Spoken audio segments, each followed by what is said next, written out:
Entrei no FGO 0 a 10 minutos, só que fui surpreendido por um golo nos primeiros 10 minutos. Lá está, as estatísticas é aquilo que elas são. Quando funciona, é tudo, são fantásticas. Quando não funcionam, é uma grande porcaria. Portanto, isso acontece com alguma frequência. Felizmente, com menos frequência do que não acontece. Mas, se somos apanhados por um golo nos primeiros 10 minutos, apesar de todas as validações que foram feitas, apesar do bot ter encontrado aquilo que é considerado como uma estatística de valor, apesar disso tudo, saiu um golo nos primeiros 10 minutos. Futebol é assim, não é? Se sair um golo, o que é feito? O que o bot deve fazer numa situação como essa? A primeira coisa que ele faz é ponderar as restantes estatísticas das equipas. Nesse caso específico do FGO, aquilo que eu validei foi, basicamente, as estatísticas que vão do 0 aos 10 minutos com referência à marcação de golos. Mas, nesse caso, provou-se ser falso. Saiu um golo. Portanto, o que eu tenho que fazer é ponderar as restantes estatísticas não incluídas no 0 aos 10 minutos. Portanto, o que fazer para recuperar o prejuízo? Há aqui imensas oportunidades. Essa é, sem dúvida, a pior de todas, e foi a que levantou mais questões no fórum, que é o famoso back ao over 1.5. Antes que falem qualquer coisa, nos primeiros 6 meses dos meus bots, antes de entrar no fórum do Paulo, essa era a única estratégia que eu seguia para recuperar prejuízos. A única. Felizmente, nunca aconteceu nada de mal, mas pode acontecer. Portanto, eu não sei se o Xanax está por aqui. Está ali ao fundo. Depois temos que falar, Xanax. O Xanax foi o maior crítico a essa estratégia. E, graças às críticas do Xanax e de muitas outras pessoas aqui, essa técnica evoluiu muito. Portanto, para além do back ao over 1.5, o bot pode escolher simplesmente o scalp, quer dizer, escolhemos um mercado under qualquer e começamos a fazer backlay sucessivo. Ou então também pode escolher um back progressivo ao under x.5. Eu, sinceramente, não sei qual é o pior, se é o back ao over ou se é o back progressivo. Portanto, geralmente, o que acontece é simplesmente um scalp na tentativa de recuperar o prejuízo. Ou então, simplesmente, não fazer nada. Não é? Como o Paulo muitas vezes diz, muitas vezes o não fazer nada também é de valor. Simplesmente embolsamos o prejuízo e, olha, partimos para a próxima. Não é? Isso pode acontecer. Portanto,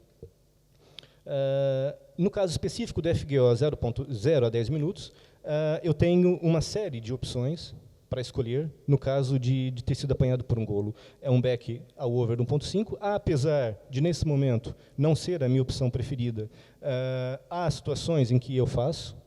Por quê? Porque o bot assim o definiu.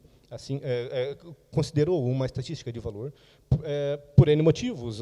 Ele pode ter validado, de acordo com o historial, que, de facto, essas duas equipas têm uma grande tendência em marcar golos nos minutos a seguir ao 0 ou 10, e por uma série de outros fatores. Ou seja, apesar de não ser a minha técnica preferida de recuperação, ele ainda faz. O scalp é a mesma coisa. É, de longe, a técnica mais executada nesse momento por esse meu bot. O back progressivo, nem sei porque eu coloquei isso no slide, mas pronto, era só para referir que, a depender da situação, ele também pode escolher opções menos ortodoxas, né? Ou simplesmente não fazer nada. Pronto, também já aconteceu, acontece com alguma frequência. Se o bot não encontrar nenhuma estatística de valor ou nada que consiga suportar qualquer uma das outras soluções, o que eu faço simplesmente é embolsar o prejuízo. Não se pode fazer mais nada. E agora, falar um bocadinho sobre o meu outro bot, que eu já venho utilizando há sensivelmente 4 ou 5 meses, e que nesse momento é a minha principal fonte de renda, digamos assim, na Betfair. é o scalping nos mercados under. Como é que ele funciona? O princípio de funcionamento é basicamente o mesmo que o FGO, ou seja, ele pondera uma série de estatísticas. O objetivo, assim como no FGO, é encontrar uma estatística de valor. No caso do scalping, ele procura por períodos de menor ocorrência de golos, ou seja, eu tento identificar, no decorrer de toda uma partida, eu tento identificar aqueles períodos nos quais ambas as equipas estão mais inativas ou marcam menos golos. E lá está, voltando novamente àquela questão da estatística de valor, o que eu procuro são estatísticas que se complementam e não que se anulam. Eu não procuro um período, por exemplo, dos 20 aos 30 minutos, em que a equipa A não marca golos, mas é que a equipa B costuma marcar imensos golos. São estatísticas que se anulam. O que eu quero são estatísticas que se complementam. Uma vez encontradas, temos uma estatística de valor. Nesse caso, dá-se início ao scalp. Só que, lá está, a primeira coisa que eu faço é definir o período no qual o scalp será feito. Entretanto, quando chegamos a esse período de tempo, é que entra um outro procedimento, que é a procura por oportunidades no mercado under selecionado. Que oportunidades são essas? Liquidez suficiente. Eu nunca entro em mercados de baixa liquidez. Eu acho isso muito importante. Acho que não há coisa pior do que estarmos com um back pendurado, ou com um lay pendurado, e ninguém corresponder, porque simplesmente não há ninguém naquele jogo. Isso já me aconteceu, é uma situação muito chata.